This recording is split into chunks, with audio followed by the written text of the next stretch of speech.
Hola amigas, hola amigos, gracias por estar nuevamente en nuestra plataforma La Mesa Redonda. Hoy vamos a conversar con el doctor Edgar Parrales porque es nuestro invitado especial de todos los martes, hoy martes 4 de febrero. Edgar, bienvenido, ¿cómo estás? Bien, Sergio. Ayer lunes empezaron las clases en todo el territorio nacional. Una de las condiciones más notorias es que nuestros hijos, ¿verdad? Nuestros nietos asisten a los colegios públicos viendo los símbolos del partido FSLN.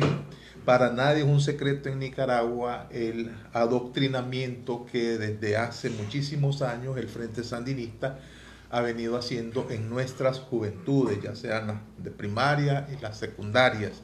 Y la exigencia, eso también pasa por fotografías de la pareja presidencial en textos escolares y pues todo un sistema, ¿verdad? Destinado a posicionar en la mente de nuestros jóvenes y de nuestros infantes el concepto todopoderoso y omnisciente del Frente Sandinista. Que ¿Qué podemos hacer los padres de familia al respecto? Pero antes, ¿qué debemos conocer sobre este proceso de adoctrinamiento permanente? Bueno, mira, el fenómeno de adoctrinamiento es un fenómeno que va con la humanidad siempre. La diferencia está en cuando el adoctrinamiento, ya sea político, religioso, social, educativo, es con consentimiento y conocimiento a cuando es abusivo y violatorio, ¿verdad? Aquí precisamente se trata de un tipo de adoctrinamiento violatorio y abusivo porque primero que es para con infantes o con niños, una juventud, y segundo, sin haberle siquiera pedido permiso a los padres de los jóvenes, que si se puede o no se puede hacer de esa manera, ¿ya? En ese sentido, digamos, se puede decir un adoctrinamiento es válido cuando es con el conocimiento y consentimiento. Es legítimo cuando es entre adultos, un adulto que le propone a otro querer entrar a este grupo, a este club, o querer entrar a esta cooperativa, o querer entrar a esta organización y te vamos a enseñar a vos todo el contenido, los métodos, los objetivos, etc. ¿verdad? Ya es diferente cuando lo hacen de manera abusiva, cuando es impuesto, cuando es aprovechándose del hecho de tener el control del sistema educativo para imponerle una mentalidad y unos contenidos totalmente, digamos, ajenos a lo que se pretende con la educación. Este, Prácticamente ese fenómeno, mira, en primer lugar, es un fenómeno heredado. En el somocismo se practicaba, ¿verdad? Pero heredado por el Frente Sandinista y perfeccionado. El Frente Sandinista y el orteguismo han perfeccionado adoctrinamiento o propósito de adoctrinamiento de la juventud. Ya en los 80 lo vimos a través, digamos, de publicaciones, folletos, consignas, etcétera, etcétera, que se realizaban en aquellos entonces. Y actualmente se sigue haciendo con diversos métodos. Por ejemplo, tergiversación de la historia en los libros, o libros digamos, que tienden a un adoctrinamiento de la gente, colocación de mantas, colocación de afiches, tratar de crear el culto a la personalidad del comandante Daniel Ortega y su esposa, ¿verdad? E inclusive tergiversando la historia de la lucha de la misma revolución, toda una serie de acciones, ¿ya? Edgar, sin Sí, embargo, hay un concepto que está elevado a rango constitucional en el caso de las escuelas públicas. El Estado es laico. sí, Entonces, cuando el Estado es laico, hay un pensum, ¿verdad?, académico que tiene que cumplir. Y en este sentido está presente la ciencia, la historia, las ciencias naturales, la sociología, etcétera. Y además de las actividades lúdicas, cuando estamos hablando de los infantes. sí. Pero cuando yo, como padre de familia, profeso una determinada religión o un determinado concepto alrededor de la vida, ¿verdad? Yo puedo determinar la continuidad en mis hijos de ese pensamiento, y entonces si soy religioso, católico o evangélico, voy a decir, bueno, mis hijos, yo quiero que adopten el cuerpo doctrinario de la iglesia católica, que vayan a una escuela católica o a una evangélica, es por voluntad y deseo propio, Exacto. ¿verdad? Pero cuando mi hijo va a una escuela, ¿verdad? Pública, yo espero que ahí haya que prime el Estado laico. El Estado laico es mucho más amplio, ¿verdad? Porque no está casado con ninguna religión. Ese es un primer punto de diferencia. Lo otro es que nosotros asistimos a una falsedad de la historia desde tiempos remotos. Es decir, la revolución liberal, cuando sufre la restauración conservadora, los conservadores cuentan su propia versión. El somocismo hizo lo mismo y el sandinismo ha hecho lo mismo.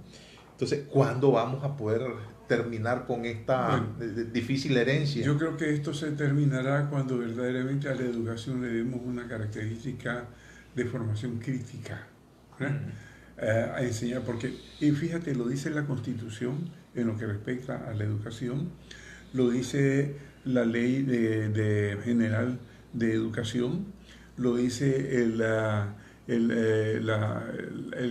Convención Internacional de Derechos del Niño y de los Adolescentes, lo dice el Código de Familia, es decir, todos los documentos educativos, normativos de nuestra legislación, todos van por ahí, porque la educación debe ser una educación integral, formativa, de ir creando capacidad en los estudiantes, de ir, digamos, desarrollando su capacidad de criterio, de análisis de las cosas, de formarse sus propios juicios, ¿verdad? Pero desgraciadamente eso falla. Precisamente es uno de los señalamientos que se le hacen a la educación actual, que no fomenta el sentido crítico. Y es una de las cosas que trata de evitar el régimen. Precisamente cuando en los colegios públicos se ponen de manifiesto los reclamos o los rechazos al adoctrinamiento que ejercen, cuando aparecen algunos muchachos que tienen un poquito más, digamos, de desarrollo crítico y cuestionan las actitudes de los docentes o del gobierno, ¿qué hacen con esos muchachos? Los expulsan del colegio o los sancionan mandándolos un mes a su casa o cosas por el estilo. No, le bajan la nota, sencillamente. Precisamente evitando lo que más bien deberían de promover, que es fomentar en el individuo la conciencia crítica, ¿ya? Y ese es uno de las grandes, digamos, desgracias de nuestro sistema. Que la historia es una realidad que siempre la historia la va a manejar el vencedor. El vencedor siempre va a dar su versión y siempre va a tratar, digamos, de imponerla. Ahí es donde viene precisamente la capacidad de análisis crítica de la persona, de saber leer los acontecimientos que nos relatan los libros de historia y analizarlos en una forma racional, en una forma independiente, para formarse juicios propios. Es una violación a los derechos humanos este proceso de adoctrinamiento del Estado sobre la niñez. Es un hecho abominable, aborrecible y violatorio de la dignidad de los niños, del derecho de los niños, de la libertad de los niños, del derecho de los padres. Es una violación del derecho de la ciudadanía nicaragüense de formar a su juventud, a sus generaciones futuras, en una forma que vaya a ser más bien el fenómeno que propicie un crecimiento cualitativo de la sociedad. O sea, violan inclusive el derecho social de la sociedad a una educación apropiada de la juventud, ¿ya? Y es definitivo.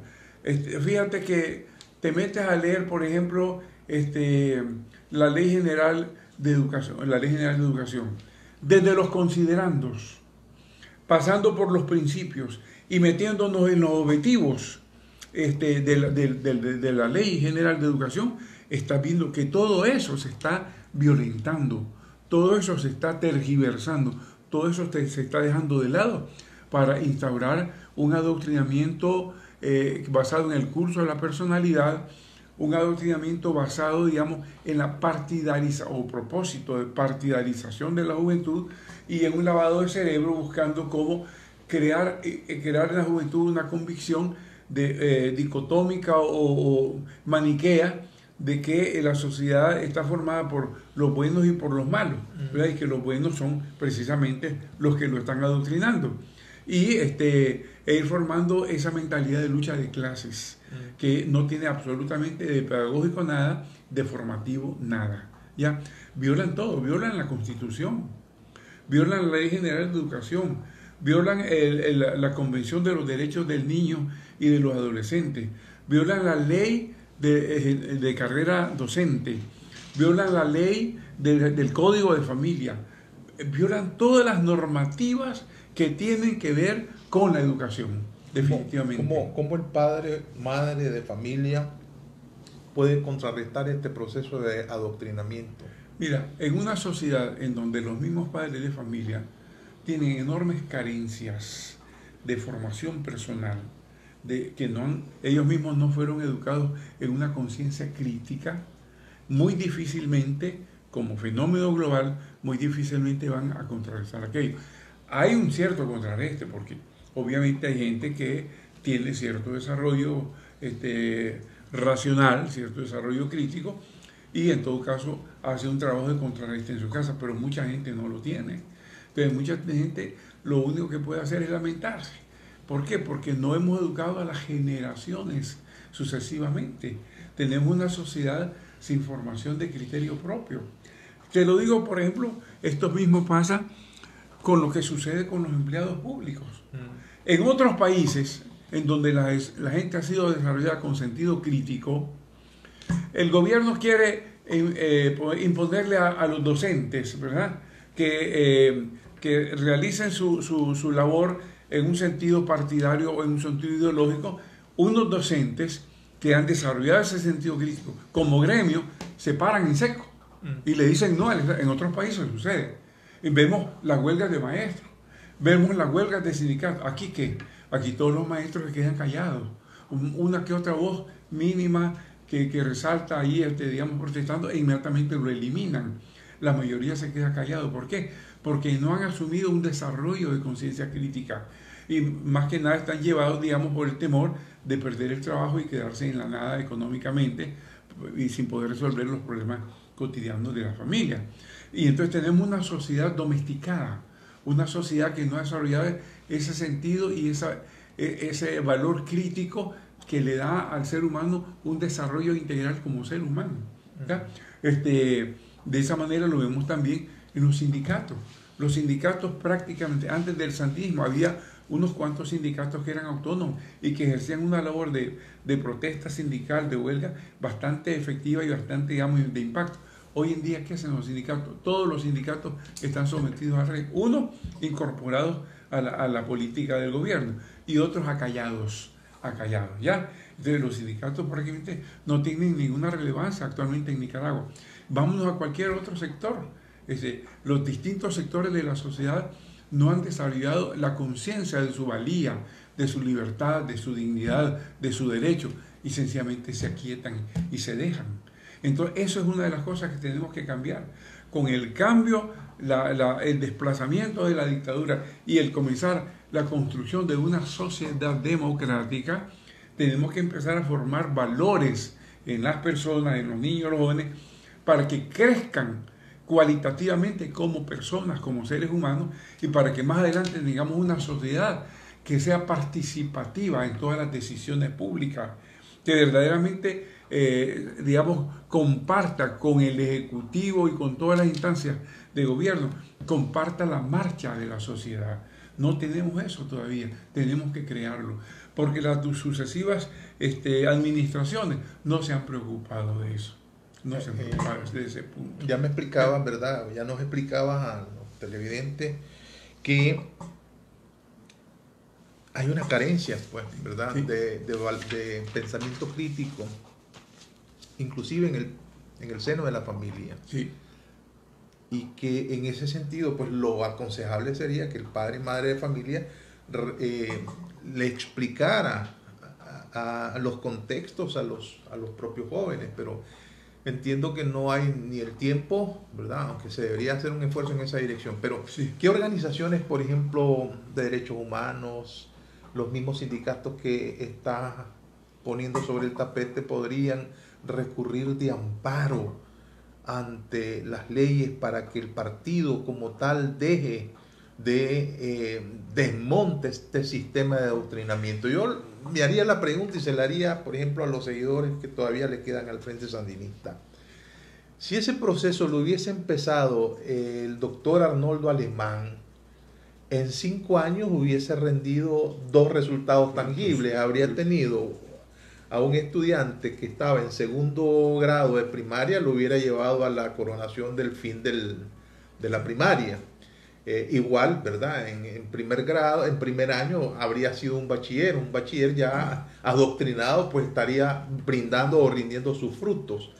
¿Verdad? ¿Qué hubiera pasado si esto hubiera sido así? Pues mira, obviamente que la cosa sería muy diferente. Okay. No se hubiera afincado y enraizado tan profundamente en el poder como lo ha hecho este régimen. Pero tenemos algún mecanismo, digamos, jurídico para poder emplazar al FSLN de que esto que está haciendo es abominable, como lo ha dicho. Formalmente lo tenemos, materialmente no. ¿Qué pasa si recurrir de amparo? Hay amparos engavetados en la Corte Suprema de Justicia desde los tiempos del Frente Sandinista, de los 80. Hay amparos que están ahí. La Corte Suprema puede tener colección de volúmenes de amparos interpuestos que nunca han sido resueltos, de todo tipo de amparos. Es decir, es que también resulta que las instituciones, los otros poderes del Estado están socavados, están totalmente minados, están totalmente absorbidos por el sistema. Y por eso le digo que la transformación que tenemos que hacer de esta sociedad es una tarea ingente que va a durar años, pero hay que empezar. Hay que empezar, porque ¿cuántos recursos ahora actualmente por una serie de situaciones se presentan recursos de amparo, se presentan habeas corpus y ahí quedan, no hay resolución? Y si en todo caso nombran para un recurso determinado, nombran un juez ejecutor, te encontrás con otro tope. Llegan a las cárceles y los jefes del sistema penitenciario se burlan. Habrá algún movimiento de docentes, aunque ya estén retirados, que tengan, digamos, el vigor de hacer algún escrito para denunciar esta situación una vez más en el contexto internacional, por ejemplo. Sí. Estoy pensando en mis docentes, mira, si hay que todavía están vivos, hay que gente pudieran que lo ha hecho hacerlo. Y lo hace, pero quedan como voces en el desierto, ¿ya? Porque son voces agiladas, y lo que el gobierno procura es dejarlo que, digamos, que por inercia eso se acalle, ¿no? Porque son voces que no tienen seguimiento, que no tienen acuerpamiento. Entonces, todo eso muere por inercia. Aquí el cambio es el sistema. Tenemos que cambiar totalmente el sistema y empezar a transformar todo, absolutamente todo. Si tuviéramos un órgano judicial que verdaderamente funcionara, eso sí podría facilitar que las cosas cambiaran. Y precisamente en los regímenes democráticos, el sistema judicial es el garante de funcionamiento de la democracia. Quiero poner esto en perspectiva sobre la magnitud de este problema, porque ahora lo estamos remitiendo al ámbito de primaria, secundaria, universitario también pasa, pero es más difícil cuando el gobierno de Daniel Ortega asumió y empezó un proceso de adoctrinamiento en la mente de los jóvenes que accedían a la formación policial. Y ahora el resultado es que estos resultados, pues, ¿verdad?, de este proceso de adoctrinamiento lo estamos viendo. La policía es enemigo del pueblo. Y estamos hablando de jovencitos que no respetan nuestras canas y te dicen, no, ustedes son golpistas, y ha dividido a la ciudadanía entre buenos y malos, siendo ellos los que se consideran buenos, ¿verdad? Con una miopía absoluta en no ver la ley, que todo hombre es libre, mientras no se le demuestre lo contrario. Aquí parece ser al revés. Mira, yo lo único que veo que ha podido contribuir a contrarrestar toda esta política, toda esta línea de conducción de la cosa pública, es dichosamente, aunque tenga, digamos, sus aspectos negativos, digamos, los avances tecnológicos de la sociedad moderna, que le permiten a la juventud, los celulares específicamente, internet, las redes sociales, que les permiten a la juventud sobrepasar este pequeño ámbito en que están, digamos, encerrados, e irse al conocimiento de otros ámbitos, de otras realidades, de otras experiencias, y eso permite en ellos, en su conciencia, un cierto balance, lo que ha permitido que muchos muchachos que han pasado toda su formación educativa en el sistema público, de primera, secundaria, universidad, se hayan levantado con una conciencia cívica en luchar contra eso. ¿Por qué? Porque han tenido la educación o la capacitación desde otros ámbitos diferentes, ¿ya? Desde una sociedad que te enseña cómo funcionan las cosas. Han tenido acceso a información en otros ámbitos. En otros ámbitos. Eso es lo que ha ayudado. Y eso hay que desarrollarlo, hay que cultivarlo en sentido positivo, ¿verdad? Porque en esta sociedad de la información y de las comunicaciones, no podemos seguir pensando en seguir siendo como una isla o como una sociedad provinciana, sino que tenemos que abrirnos al mundo en el concepto de una sociedad universal, ¿ya? Y nutrirnos de los valores que la sociedad universal nos aporta y al mismo tiempo crecer y aportarlos al desarrollo de nuestra propia sociedad. Eso es lo que ha contribuido prácticamente, porque de lo contrario los jóvenes los universitarios están saliendo de las universidades totalmente, despersonalizados, totalmente sin carácter, sin una formación de capacidad de enfrentar la vida, de enfrentar el mundo, de tener creatividad para hacer crecer a la sociedad. ¿Cuál es tu consejo para los padres y madres de familia? Bueno, yo diría a los padres y madres de familia, pues primero que también se metan con sus hijos en el conocimiento, en el manejo y en la práctica de las redes, de las redes sociales, del internet, de todas las aplicaciones que existen.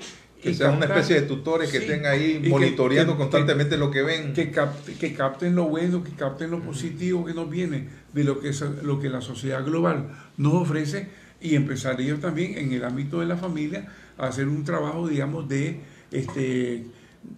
análisis conjunto con los hijos de las situaciones, de crítica y definitivamente ir, digamos, desbrozando el mensaje que le transmite el gobierno y hacer ver lo que está bueno o lo que está mal, ¿verdad? Pero que los muchachos vayan aprendiendo a tener ese sentido crítico, que no se traguen todo lo que se les dice, sino que aprendan a cuestionar, pero no por un cuestionamiento como una actitud, digamos, negativa, sino como una actitud racional del que trata de ahondar en el conocimiento de la verdad de las cosas, ¿ya? Eso es lo que hay que desarrollar. Y definitivamente formar los padres de familia, grupos de apoyo a sus hijos, grupos de lucha, grupos de contrarreste de toda esta política que el gobierno desarrolla, tratando, digamos, de lavar el cerebro de los jóvenes. Muchas gracias, Edgar. Muchas gracias una vez más por estar dándonos estos consejos, ¿verdad? En este caso, pues, sobre el proceso de adoctrinamiento que ya lleva el gobierno. Muchas gracias y un saludo fuerte a nuestras audiencias en el Caribe Sur, gracias a la Costeñísima, en el occidente del país, gracias a Radio Darío, y en Matagalpa, gracias a Notimat Radio, Notimat TV. Recuerden, por favor, suscribirse a nuestro canal YouTube, La Mesa Redonda con Sergio Marín Cornavaca en YouTube, y todos los temas que ustedes nos puedan sugerir, los comentarios, las preguntas, las reflexiones que también nos hacen a través de www.lamesaredonda.net. Nos vemos mañana, nos escuchamos mañana.